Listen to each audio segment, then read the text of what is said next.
नमस्कार दोस्तों, आप सभी दर्शकों को मेरा नमस्कार। आज हम समझेंगे जो मैप है उसको मैप को इजीली कैसे समझ सकते हैं, क्योंकि मैंने जाना है कुछ स्टूडेंट्स को मैप क्या है मुश्किल लगता है और उनको मैप समझने में काफ़ी डिफ़िकल्टी महसूस होता है। तो देखिए, ये हमारे पास है। सबसे पहले देखिए, ये हमारे पास इंडिया का मैप है और हम इसको कैसे समझेंगे। अगर हम इसको 4 हिस्सों में सोचते हैं तो ये हमारे लिए इजी हो जाएगा। तो देखिए, सबसे पहले ऊपर की तरफ क्या है, उत्तर है। नीचे की तरफ दक्षिण है और इधर अ, हमारे दाएं हाथ पे क्या है, दाईं तरफ क्या है, पूरब है। और बाएं हाथ पे बाईं तरफ क्या है, पश्चिम है। ठीक है, इतना ठीक है। और देखिए, अब आप समझिए, ऊपर सबसे उत्तर है, ऊपर की तरफ क्या है, सबसे ऊपर उत्तर है। नीचे की तरफ आपको दक्षिण दिखेगा और हमारे दाएं हाथ पे आपको पूरब नजर आएगा और बाएं तरफ क्या है, पश्चिम नजर आएगा। ओके, अब देखिए, जब आप उत्तर देखें उधर तो आपको ध्यान रखना है, उधर आपको कश्मीर, जम्मू कश्मीर और क्या है, पंजाब नजर आएगा। और सबसे नीचे क्या है, दक्षिण में आपको तमिलनाडु और केरल नजर आएगा।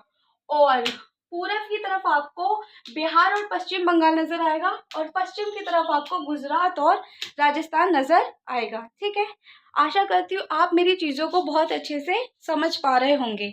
अब हम आपको वर्ल्ड मैप की तरफ चलते हैं। वर्ल्ड मैप में आपको जो है समझ आएगा कि जो वर्ल्ड मैप है उधर उसमें क्या है कि वर्ल्ड मैप में आपको डायरेक्शंस याद रखनी होती है। ठीक है, तो सबसे ऊपर क्या है, उत्तर है। नीचे क्या है, दक्षिण है। और हमारे दाएं हाथ पे क्या है, पूरब है। और हमारे बाएं तरफ क्या है, पश्चिम है। ठीक है, अब उत्तर की तरफ आपको नॉर्थ कंट्रीज और नीचे की तरफ आपको दक्षिण साउथ कंट्रीज और पूरब की तरफ आपको एशिया और ऑस्ट्रेलिया याद रखना है। और बाएं हाथ पे आपको पश्चिम में आपको अमेरिका साइड याद रखनी है। ठीक है, अगर आप इस तरीके से मैप को समझते हैं, अगर आप मैप को समझते हैं, बल्कि रट्टा नहीं लगाते, अगर समझते हैं तो वो आपको बोरिंग नहीं लगेगा, इंटरेस्टिंग लगेगा और समझ में भी आएगा और आप उसको लॉन्ग टाइम के लिए याद रख सकते हैं। ठीक है,